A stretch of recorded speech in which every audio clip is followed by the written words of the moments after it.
લાલચમાં આવીને દર વર્ષની જેમ જ આ વર્ષે પણ બાજ પક્ષી શેરડીના રસમાં પાણી અને ચાસણી ભેળવી રહ્યો હતો. તેને લાગતું હતું કે આ તો સામાન્ય વાત છે અને કોઈને ખબર પણ નહીં પડતી. અરે, શેરડીના રસમાં થોડું પાણી અને ચાસણી ભેળવી દઉં તો શું જશે? શેરડીનો રસ તો એમ પણ મીઠો જ હોય છે. અડધા ગ્લાસમાં થોડું પાણી ભરી દઉં તો કોઈને ક્યાં ખબર પડવાની છે? અને ઉપરથી થોડો મસાલો નાખી દઉં તો એકદમ અસલી જ લાગશે. ભેળસેળ વધાર્યા પછી બાજ પક્ષીનો રસ લોકોને વધારે મીઠો લાગવા માંડ્યો અને મસાલાની સુગંધને લીધે લોકોને ખબર પણ નહીં પડે કે આ નકલી છે. બાજભાઈ, તમારો શેરડીનો રસ તો મજાનો છે. શરીરમાં સરસ ઠંડક વળી જાય છે. આખા જંગલમાં આવો સ્વાદ બીજે ક્યાંય નથી મળતો. એકદમ અસલી.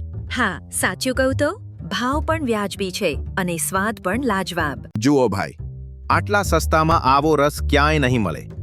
10 રૂપિયામાં આટલું આપું છું. આટલી મોંઘવારીમાં બીજું કોણ આપશે? હા, વાત તો સચ્ચી છે. એટલા માટે જ તો તારી દુકાને હંમેશા ભીડ રહે છે બાજભાઈ. આખો દિવસ મહેનત કરું છું. ઊભો રહીને ગ્રાહકોની સેવા કરું છું. ચાલ સરસ, આલો તમારા 10 રૂપિયા. આજે પણ મજા આવી ગઈ. બસ આમ જ બધા ગ્રાહકો બાજ પક્ષીથી ખુશ રહેતા હતા. એક દિવસ ગરીબ ચકલી પોતાના નાના બચ્ચા સાથે ત્યાં શેરડીનો રસ પીવા આવી. એ ભાઈ, 2 ગ્લાસ શેરડીનો રસ આપજો ને. હા હા બહેન, લો.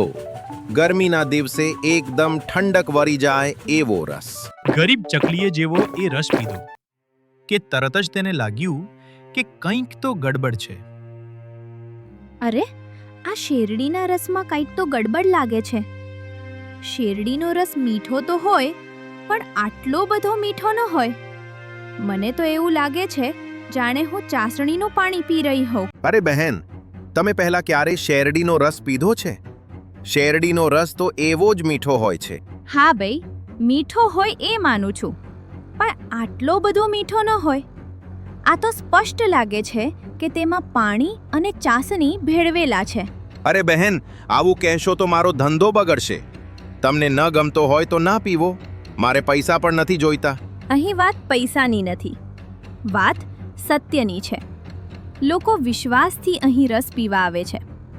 તમે એમને ખોટું આપી રહ્યા છો એ ઠીક નથી. જાઓ બહેન, તમે તમારું કામ કરો. મારે તમારી સલાહની જરૂર નથી. ગરીબ ચકલીએ શાંતિથી પોતાની વાત મૂકી અને 2 ગ્લાસના 20 રૂપિયા આપીને ત્યાંથી ચાલી ગઈ. પણ તેની વાત બાજના હૃદયમાં વાગી ગઈ અને હવે વાર્તામાં એક મોટો વળાંક આવવાનો હતો. ચકલીબેન ઘરે પહોંચ્યા, પણ તેમની ચિંતા હજી દૂર નહોતી થઈ. તેમના મનમાં વારંવાર એ જ વિચાર આવતો હતો. આવું ખોટું કામ ચાલશે તો આખા જંગલના પ્રાણીઓનું શું થશે? લોકો વિશ્વાસથી શેરડીનો રસ પીવા આવે છે અને બાજ પક્ષી તેમને ખોટું આપીને છેતરપિંડી કરે છે.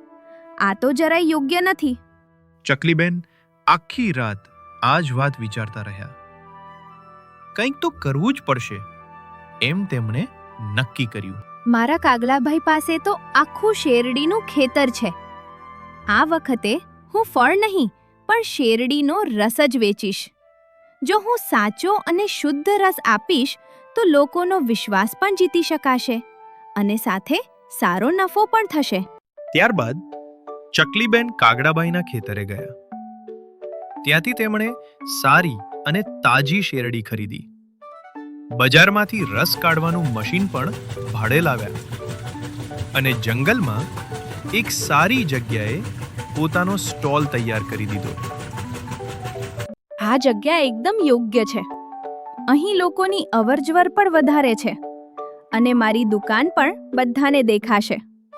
હવે અહીંથી જ મારા શુદ્ધ અને સાચા શેરડીના રસની શરૂઆત થશે. ચકલીબેનનો સ્ટોલ બાજ પક્ષીના સ્ટોલથી થોડો જ દૂર હતો. જેવી બાજ પક્ષીને ખબર પડી કે તરત જ તે ગુસ્સે ભરાઈને સીધો ત્યાં પહોંચી ગયો.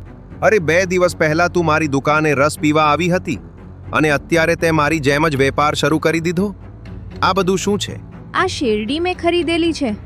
આ મશીન પણ મારું છે અને હું શું કામ કરું એ મારો અધિકાર છે. ઉપરથી મને એ પણ ખબર પડી ગઈ છે કે તું શેરડીના રસમાં મિલાવટ કરે છે. શેરડીનો રસ મીઠો તો હોય છે, પણ તારા રસ જેટલો મીઠો નથી હોતો. હવે લોકોને અસલી રસ મળશે. થોડા જ દિવસોમાં તું જોઈ લેજે કે સાચા રસનો સ્વાદ કેવો હોય છે, અને પછી મારી પાસે કેવી લાઈન લાગે છે એ તું તારી નજરે જોજે. હું કહું છું બહેન, આ તો માત્ર 2 દિવસનો જ ઉભરો છે. પછી તું જાતે જ આ વેપાર છોડીને ભાગી જઈશ.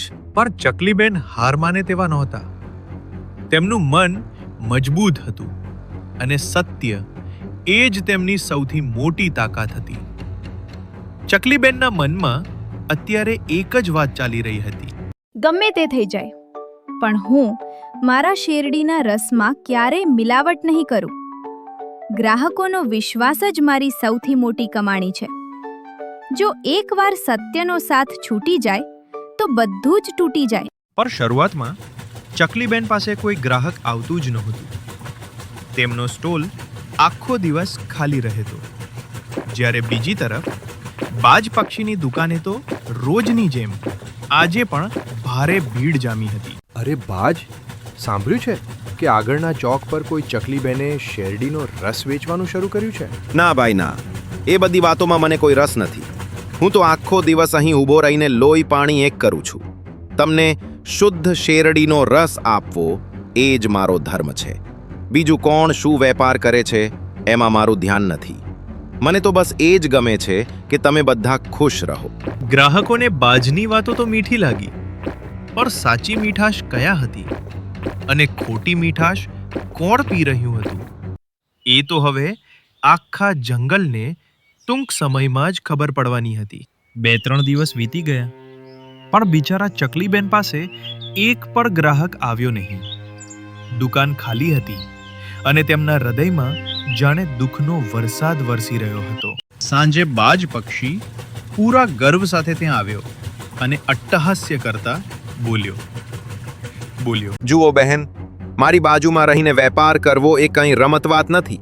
મારી સામે તો મોટા મોટા પણ ટકી શકતા નથી, તો તું તો વળી કોણ? આ સાંભળી ચકલીબેન ખૂબ દુઃખી તો થયા, પણ હાર માનવી એ તેમના સ્વભાવમાં નહોતું. હજુ સુધી એકેય ગ્રાહક આવ્યો નથી. લોકોને કેવી રીતે સમજાવું કે મારો રસ એકદમ શુદ્ધ અને અસલી છે? બસ હવે એક જ રસ્તો છે. કાલે આખો દિવસ સૌને મફતમાં શેરડીનો રસ પીવડાવીશ. એકવાર સ્વાદ જીભે વળગશે પછી તો બધા આપોઆપ સત્ય જાણી જ જશે. બીજા દિવસે વહેલી સવારે મક્કમ મનના ચકલીબેને આખા જંગલમાં જાહેરાત કરાવી દીધી. આવો, પધારો ભાઈઓ અને બહેનો. આજે ચકલીબેન તરફથી સૌને મફતમાં શેરડીનો રસ, એકદમ તાજો, શુદ્ધ અને ભેળસેળ વગરનો. એકવાર પીશો તો સ્વાદ જિંદગીભર યાદ રહી જશે. મફતમાં રસ મળતો હતો એટલે લોકો તો વાવાઝોડાની જેમ દોડી આવ્યા. જોત જોતામાં ચકલીબેનના સ્ટોલ પર લાંબી લાઈન લાગી ગઈ અને સૌ આનંદથી રસનો સ્વાદ માણવા લાગ્યા. પણ એક ચિંતા જન્મી, કારણ કે ચકલીબેન રસમાં કોઈ કૃત્રિમ ગળપણ મિલાવટ કરતા નહોતા, એટલે તેમનો રસ બાજના રસ જેટલો અતિશય મીઠો નહોતો. રસ પીતા પીતા કેટલાક ગ્રાહકોના મનમાં શંકા જાગી અને તેઓ વિચારવા લાગ્યા, હા, આ બહેનનો રસ તાજો તો છે, સ્વાદ પણ સારો છે, પણ બાજના રસ જેવો અતિશય મીઠો નથી લાગતો. ખબર નહીં કેમ, પણ ગળ પણ થોડું ઓછું લાગે છે. અરે, બાજ પક્ષીની તો વાત જ કંઈક અલગ છે. એનો રસ પીવો એટલે બસ મજા જ આવી જાય. શું ગળપણ હોય છે એના રસમાં? આજે તો મફત મળે છે એટલે અહીં પી લઈએ, પણ કાલથી તો ફરી બાજ પાસે જ જવાનું છે. આમ આજે આખું જંગલ મફતમાં શેરડીનો રસ પીવા માટે ચકલીબેન પાસે ઉમટી પડ્યું. ચકલીબેનના સ્ટોલ પર તો લાંબી કતાર લાગેલી હતી, પણ આશ્ચર્યની વાત એ હતી કે આજે બાજ પક્ષીના સ્ટોલ પર તો કોઈ જ નહોતું. ચિંતા જેવું કાંઈ નથી. હું પણ જોઉં છું કે એ ચકલીબેન ક્યાં સુધી મફતમાં રસ પીવડાવે છે. જે દિવસે પૈસા લેવાનું શરૂ કરશે ને, તે દિવસે એની પાસે એક ચકલોય નહીં ફરકે. મારી જેમ વેપાર કરવો એ કંઈ નાના મોઢે મોટી વાત નથી, એ બહુ અઘરું કામ છે. બીજા દિવસે ચકલીબેને નિયમ મુજબ પોતાની દુકાન ખોલી. પણ આજે રસ મફત નહોતો, એટલે સ્ટોલ પર કોઈ જ ગ્રાહક આવ્યું નહીં. આખો દિવસ સ્ટોલ ખાલી રહ્યો. પણ ચકલીબેનનું દિલ આજે મજબૂત હતું. તેમને પોતાની સચ્ચાઈ પર પૂરો ભરોસો હતો. હા, આજે કોઈ ગ્રાહક આવ્યું નથી, પણ હું ક્યાં સુધી મફતમાં રસ આપી શકું? હું પણ અહીં વેપાર કરવા આવી છું અને મારે મારી મહેનતની કમાણી ખાવી છે, મફતનું નહીં. બપોરનો તડકો વધ્યો અને જંગલમાં સન્નાટો હતો. ત્યારે જ એક પહેલો ગ્રાહક ધીમે ડગલે ચકલીબેન પાસે આવ્યો. લાવો બહેન, એક મસ્ત ઠંડો અને તાજો શેરડીનો રસ પીવડાવો. હા ભાઈ, ચોક્કસ. આ લો, એકદમ તાજો અને અસલી શેરડીનો રસ. પીશો એટલે ખબર પડશે કે કુદરતી સ્વાદ કોને કહેવાય. ચકલીબેનના હાથનો એ શુદ્ધ શેરડીનો રસ પીતા જ ગ્રાહકનું મન અને હૃદય શાંત થઈ ગયા. રસના પહેલા જ ઘૂંટડે તેના ચહેરા પર એક અનોખું તેજ અને સાચો સંતોષ છવાઈ ગયો. વાહ, બસ આ જ છે સાચો અને અસલી શેરડીનો રસ. એકદમ કુદરતી સ્વાદ, કોઈ જ ભેળસેળ નહીં. આ પીધા પછી સમજાયું કે અત્યાર સુધી અમે જે પીતા હતા એ તો માત્ર ખાંડનું પાણી હતું. કોઈ પણ જાતની મિલાવટ કે કૃત્રિમ ગળપણ ઉમેર્યું નથી. આ તો ધરતી માતાની સીધી મીઠાશ છે. મને હવે સમજાયું બહેન, પેલા બાજનો રસ ખૂબ જ ગળ્યો હોય છે, પણ એ તો મોઢું ચીરાઈ જાય એવો મીઠો લાગે છે. એમાં તમારા રસ જેવી કુદરતી મીઠાશ નથી. સાચી વાત છે ભાઈ. મેં પણ એકવાર એનો રસ પીધો હતો. એ એટલો બધો ગળ્યો હતો કે મને તરત જ શંકા ગઈ હતી. પણ મારું કામ તો સચ્ચાઈનું છે, એટલે મેં ક્યારેય એવું ન કર્યું. બસ મનમાં એ જ થતું હતું કે લોકો આ સત્ય કેમ નહીં સમજતા હોય. ધીરજ રાખો બહેન, બાજ અહીં વર્ષોથી રસ વેચે છે, એટલે લોકોને એના મિલાવટવાળા સ્વાદની આદત પડી ગઈ છે. પણ સમય જતાં સૌને સત્ય સમજાશે. તમે બસ હિંમત હારશો નહીં. જોજો, ધીમે ધીમે તમારી પ્રામાણિકતા જ અહીં રંગ લાવશે અને તમારા ગ્રાહકો જરૂર વધશે. આ લો બહેન, તમારા મહેનતના 10 રૂપિયા અને મારા આશીર્વાદ તમારી સાથે છે. જોજો, તમારી સચ્ચાઈ એક દિવસ ચોક્કસ જીતશે. ચકલીબેનના નિરાશ મનમાં આશાનું એક નાનકડું દીવડું ફરીથી પ્રગટી ઉઠ્યું. એ 10 રૂપિયા માત્ર કમાણી નહોતી, પણ તેમની સચ્ચાઈની જીતની શરૂઆત હતી. એ ગ્રાહક ગયા પછી ચકલીબેન મનોમન વિચારવા લાગ્યા. પણ દિવસના માત્ર 2-3 ગ્રાહકથી મારું ગુજરાન કેવી રીતે ચાલશે? અને જો બાજનો રસ આટલો બધો મીઠો છે તો ચોક્કસ એમાં કંઈક તો ગરબડ છે જ. મારે ગમે તેમ કરીને શોધવું જ પડશે કે બાજ એના રસમાં એવી તે શું મિલાવટ કરે છે જે જંગલના નિર્દોષ પ્રાણીઓ માટે જોખમી હોઈ શકે. બીજા દિવસે બાજ પક્ષીના સ્ટોલ પર ફરીથી લોકોની લાઈન લગવા માંડી. એટલામાં ચકલીબેન વેશ બદલીને ત્યાં આવી. એક ગ્લાસ રસ મને પણ આપો ભાઈ. સાંભળ્યું છે કે તમારો રસ આખા જંગલમાં સૌથી મીઠો હોય છે. બાજ રસ કાઢવા લાગ્યો અને ચકલીબેન ધીમે ધીમે એની પાછળ ઊભી રહી. અને પછી સત્ય એની આંખો સામે આવી ગયું. અરે, આ તો ગ્લાસ પહેલાથી જ અડધો ભરેલો છે. અને એમાં શું છે? આ તો ખાંડની ઘાટી ચાસણી છે. અને હવે એ બાજ એની ઉપર થોડોક જ રસ નાખીને લોકોને છેતરી રહ્યો છે. અને આમ જ બાજરંગે હાથે પકડાઈ ગયો. જ્યારે ગ્રાહકોને પણ સત્ય સમજાયું. તમે મારી પાછળ ઊભા કેમ છો? અરે બહેન, કંઈ પણ બોલે છે. બાજભાઈ તો મોટા વેપારી છે. જો, આ ગ્લાસ ખાલી મૂકો અને આ લોકોની સામે તરત નવો ગ્લાસ રાખી તાજો રસ કાઢો. જો સાચો છે તો ફરી એ જ મીઠો સ્વાદ આવશે. ભીડ વધવા લાગી અને જંગલનો રાજા સિંહ પણ આવી ગયો. જો બાજ, જેને શંકા આવે એ લોકોની સામે જ તાજો રસ કાઢ. હું તારી પાછળ ઊભો છું. જો તું સાચો છે તો તારે ડરવાની જરૂર નથી. બાજ ગભરાઈ ગયો પણ દબાણમાં આવીને તાજો રસ કાઢ્યો અને એ રસ તો પહેલા જેટલો મીઠો જ નહોતો. અરે આ તો બહુ ઓછો મીઠો છે.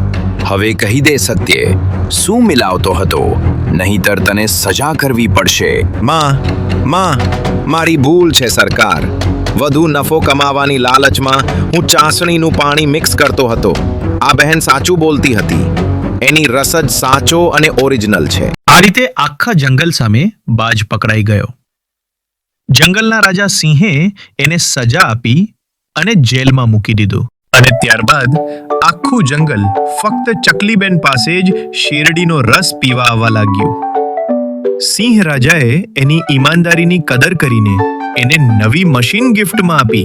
જો તમને ખરેખર અમારી આ વાર્તા અને વિડીયો ગમ્યો હોય તો અમારી ચેનલને હમણાં જ સબસ્ક્રાઇબ કરો, વિડીયોને લાઈક કરો અને કમેન્ટમાં સત્યનો વિજય લખીને અમને જરૂર જણાવજો.